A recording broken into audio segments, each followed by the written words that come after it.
Hey guys, Noel here, and it is Saturday night. Well, we have a little bit of time on our hands.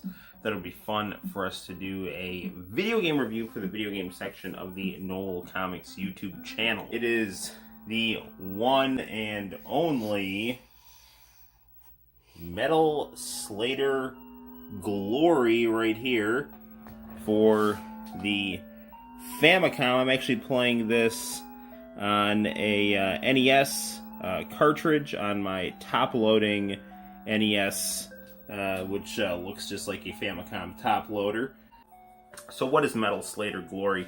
Metal Slader Glory is a visual novel for the Famicom that came out in 1991. Now, this isn't just any visual novel. There's other visual novels on the Famicom that are good, like Dreadful Biomonster Jesus, or I've been trying to play Akira, but my cartridge is kind of messed up, so I haven't been able to play much of that. But there's good visual novels on the Famicom. Metal Slader Glory is special because, you know, the Nintendo in Japan, the NES in Japan, was known as the family computer, was the Famicom. And if there was ever a game that turned your Famicom into a PC-88, it is Metal Slader Glory.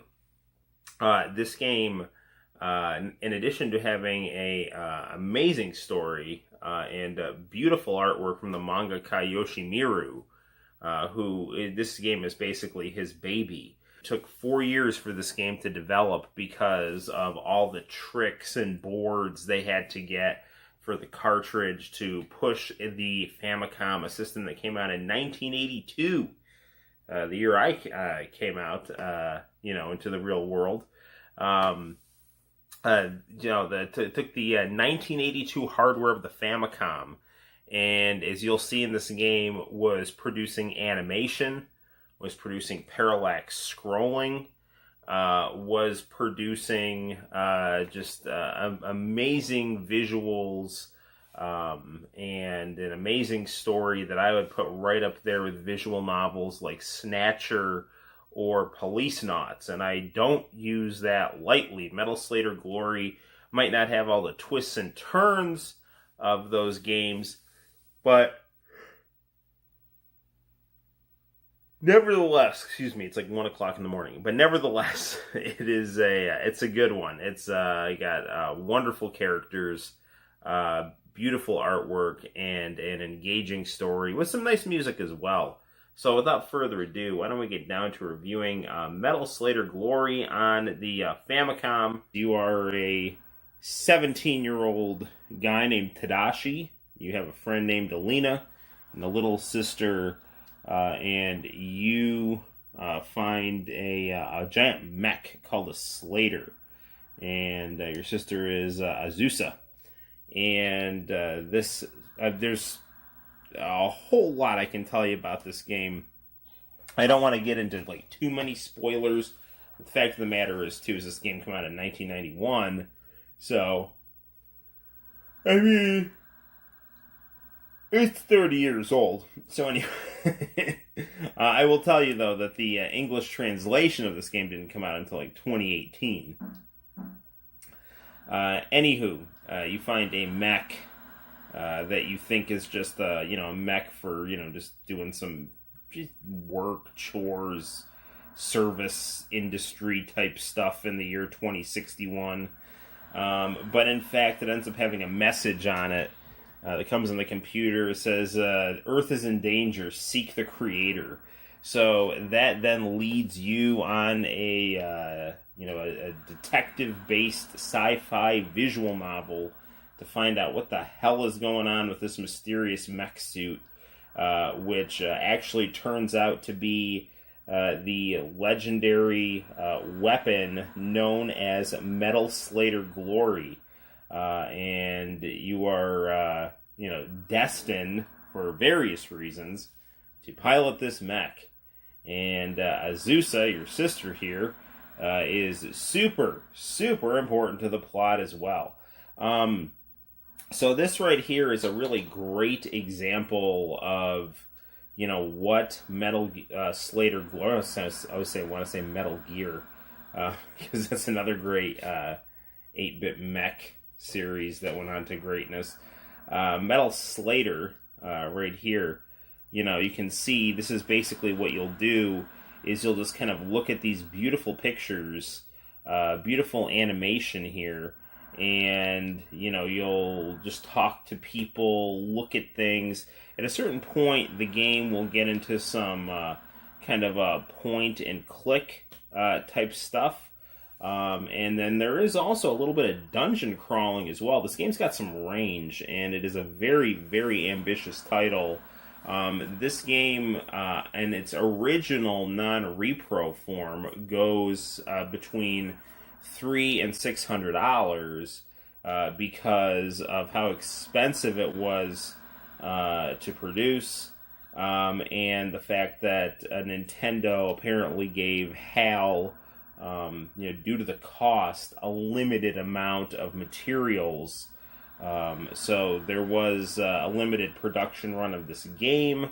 It sold out in Japan and then became, kind of a cult classic collector's item. And this game, fun fact, ended up being re-released for the Super Famicom in the year 2000 because there was actually going to be a Nintendo 64 disc drive game, Metal Slader Glory 2, but because the Nintendo disc drive for the Nintendo 64 went belly up, didn't come to fruition, so they basically had a Metal Slader Glory director's cut with, kind of polished up graphics. But I gotta tell you, this game, which came out in 1991 on a piece of hardware made in 1992, looks as good as anything I've seen on the Super Famicom. And, I mean, really, it looks as good as any video game I've ever seen ever. I mean, obviously, this doesn't have, 3D and 4K nasal pores or whatever, but just aesthetically speaking, this game is very, very well put together. The artist, Yoshimitsu, is really interesting. His art style changed quite a bit between this game and Metal Slader Glory Director's Cut. So if you see the original artwork for Metal Slader Glory, it looks like this. But if you see the artwork for Metal Slader Glory Director's Cut, the official artwork, it looks very different. I mean, you can tell it's the same artist, but he adopts an entirely new art style in the early 2000s. I don't know how to quite put it. It looks like a kind of a doujinshi artist with gigantic eyes, and he's very masterful with how he draws. But like Azusa, for example, I mean, her face is just like the way he plays with facial structure. It's aesthetically pleasing, but it's also just very over the top, stylized. I don't want to say hentai in a derogatory way, but it does kind of. There was a fighting game called Variable Geo that got sanitized versions on normal consoles. And I saw some of the artwork for the later releases of those games, and his art style almost kind of reminds me of that kind of doujinshi style, his newer stuff. And I don't mean that, again, in a bad way. It's just, it looks really, really different. But not bad. But I prefer this art style better. So, this game starts out very tranquil, as most role-playing adventure games do. So, you talk to different people, you turn around, that kind of thing. But, as the game progresses, you end up getting into all kinds of wacky adventures. So actually, why don't we check those out? Yoshimitsu included an actual manga with the instruction manual because he wrote this gigantic script for this game, and based on interviews he's given and other reviews, of this game that I've seen on YouTube. You know, like over 50% of the script had to be cut. So he did kind of include a manga with the instruction manual to kind of, you know, add some context. You know, character development in this game is nice. This game is kind of Snatcher-esque. Not going into too much detail, but you know, the bad guy walks among you. So I'll put it that way. And so we're gonna hop in. I'm gonna show you the end of the game here. So you can basically do a password system here. Anytime Tadashi, your main character, goes to sleep, you have the option to... So the way that you save is you will rest. And then right before you go to sleep, Elena, your kind of girlfriend, who's maybe your girlfriend, I don't know, kind of got a Kaori and Rio City Hunter-esque relationship. She'll tell you a name to say, and when you're ready to wake up.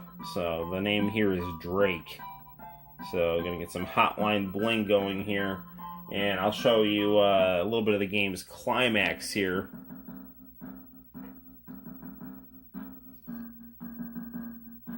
So you're going to go into all kinds of crazy places, restaurants, burger joints, space stations, abandoned space stations, places rife with alien corpses,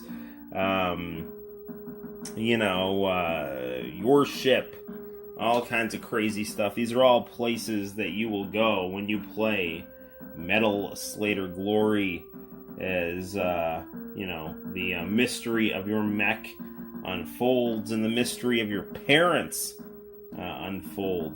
You know, again, 4 hours. This is a nice length for a video game. It's got a rich story, but it's also very straightforward. Like a game you can just kind of sit down and play while getting treated to a nice story. It's very linear. There's not a lot of room for confusion.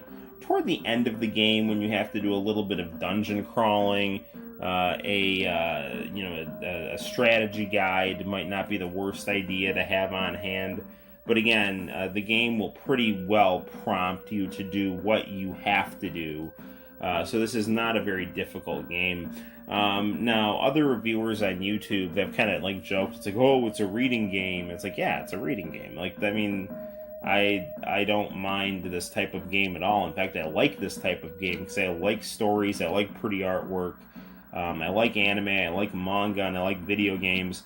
And these kind of games combine, and I like role-playing games, and these really combine all of those things together in a tight little package that really, you know, in a time-effective way, gives you a lot of the stuff that you like. There's actually surprisingly not a lot of reviews for Metal Slader Glory online. There's some Let's Plays, some live stream footage, which is good. Okay, Glory, show me what you can do. So, you know, your parents, the main characters, the person you play as, they're not around anymore. They're dead. And his Tadashi's dad, it's getting late, was a Slader pilot. So it's in the blood right here.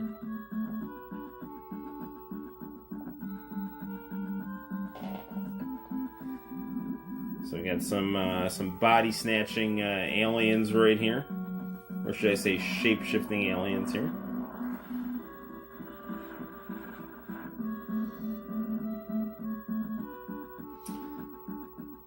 But yeah, you can't. I can't even like describe. You're gonna get some animations here that you're watching this and you're thinking to yourself like, there's no way that the Famicom is pulling this off. But sure enough, it is, and it's amazing. And, you know, the Famicom, if you've played, you know, its games, it can do a lot with facial expression of sprite-based graphics. And this really takes it to its pinnacle. Now, the version of this game that I got apparently doesn't have the sounds that come out when people talk. Like, it used to go like, depending on who's talking. But mine, it just, there's no sound effects, which I've, you know, heard people kind of complain about a little bit. That was really, oh, they got him. All right, good deal. All right, direct it.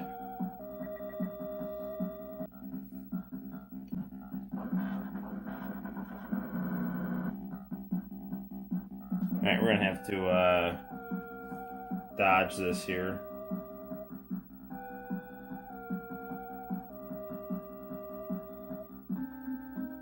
All right, we did well. All right, I'm gonna show you one more scene here.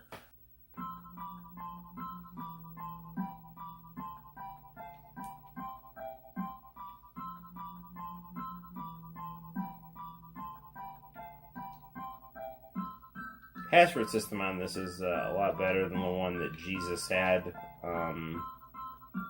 That game, this gave you a bunch of like gibberish to type in. This gives you actually easy to remember names for your password. And then when you die in the game, it's like Tadashi's dead, and then you can hit like continue, and it's like back to pretend. It's like that whole death thing was like your dream. And then you get to go try again. For real.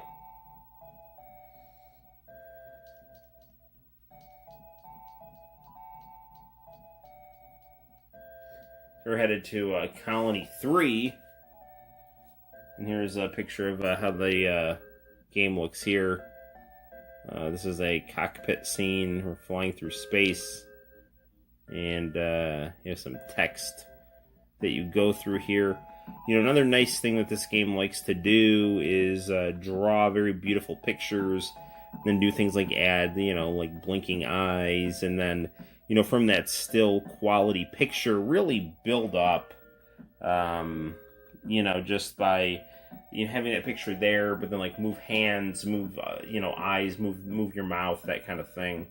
So, you know, you can really evoke a lot of different emotion by having these really pretty pictures, and with minimal animation, they're still able to, you know, stoke a lot of interest because they're visually interesting to look at and they're likably written. So, you know, there's some minor puzzle solving in the game, but I mean, really, the game is mostly just story, and you know, you just go around to different places as you're prompted. But there are some times when you have to, you know, do a little digging in terms of, you know, who you got to talk to and where you got to go. But it's all very, very, very manageable. I never got bogged down playing this game. So it's also does a very good job at like setting an atmosphere, right? Can kind of feel the dark, creepy, edgy tension here. Coupled with a strange warmth and edgy style. So it's good stuff. So, yeah, Metal Slader Glory. This is, in my opinion, the most beautiful 8-bit video game ever made. It's probably the best game on the Famicom. If you like role-playing games and visual novels, with its great story, beautiful artwork, and smooth gameplay. And smooth in the sense that you don't really get lost. You can just kind of sit there, think, and enjoy the story. And until next time, guys, my name's Noel. You take care, and I will see you in the very near future. Bye-bye.